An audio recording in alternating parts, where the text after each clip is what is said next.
Good morning. Hope you are doing well, and welcome to the OU offices. We are recording from here today. Thank you, Max Spear, for following up and taking care of the shir.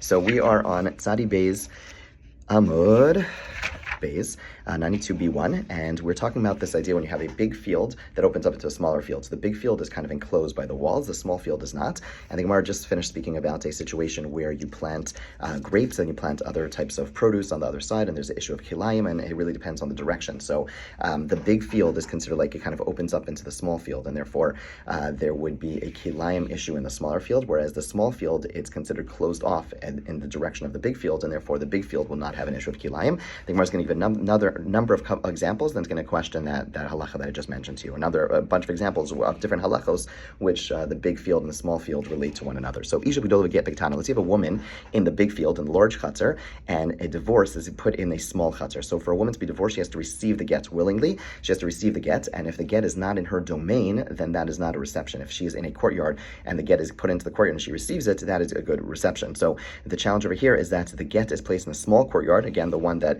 is missing the fourth wall, and she is in the big one. So there, Miskaresha, she's divorced. Why? Because the small courtyard is seen as like an annex to the big courtyard. However, Isha B'Tana V'Get B'Gdola, let's say she is in the small one, and the get is placed in the large chatzar, and Miskaresha, she is not divorced because since she is in the small one does not have any relationship to the larger one. Okay, another example. Let's say you have a congregation, you have a minyan, which is in a large courtyard, in the larger one, and the chazan, the shliach tzibur, is in the small one. Yotzin dechabasan, they fulfill their obligation because the chazan is considered connected to them. They're in the big one. That's where everything is really living, and the chazan in the small one is connected to the congregation. And therefore they fulfill their obligation. Let's say the opposite. The congregation is in the small one and the shliach tzibur is in the large one, then he's all alone because they are not connected to the large courtyard, and therefore they do not fulfill their obligation. What about the following? Let's say you have 9 people in the large one and 1 person in the small courtyard, they combine because we go up to the majority. Let's say you have 9 people in the small one, and then we don't connect them. Okay, so let's say there's excrement. If there's excrement in the space where you're davening, you're not allowed to daven.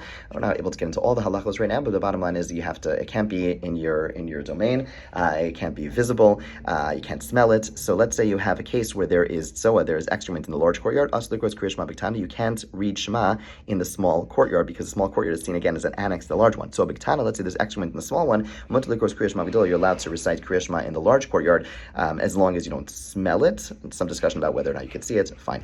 Amr Lu Abai. Now Abai goes back to the case of the kilayim. So in Cain, so what happened? So again, so basically, right, we said that the people, if there's kilayim over here, if there's grapes in one, there's other produce, there's wheat in the other, so there is going to be an issue of kilayim for the small one, not an issue of kilayim for the large one. So the Gemara says in Kemetin mechitza iser, the partition over here caused a prohibition. Shalmali e mechitza, because if there was no partition separating the 2 courtyards, then marchik arba amas v'zareya v'lohashta sura.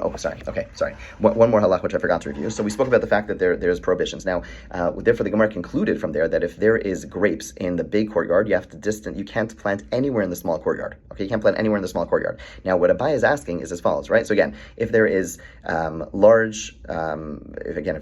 there's vineyards in the large courtyard. If there's vines in the large courtyard, you can't plant anything else in the small courtyard because it's going to be an issue of kilayim. So the Gemara is pointing out that if there be no partition here, if at the edges of the large courtyard there was no walls, right? Then basically you just had 2 places which were wide open into one another. Then marchik amos v'zareya. Then you just be able to distance 4 amos away from the grapevines. Then you'd be able to plant greens or other produce. But now that the wall segments have been added on the side, then it's going to be prohibited to plant greens anywhere.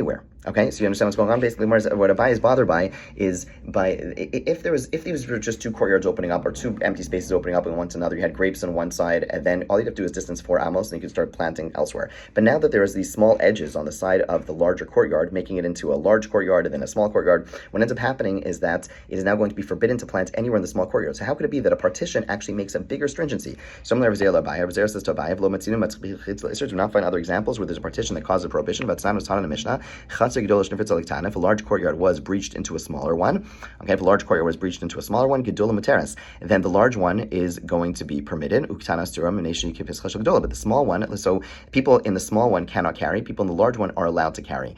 Okay,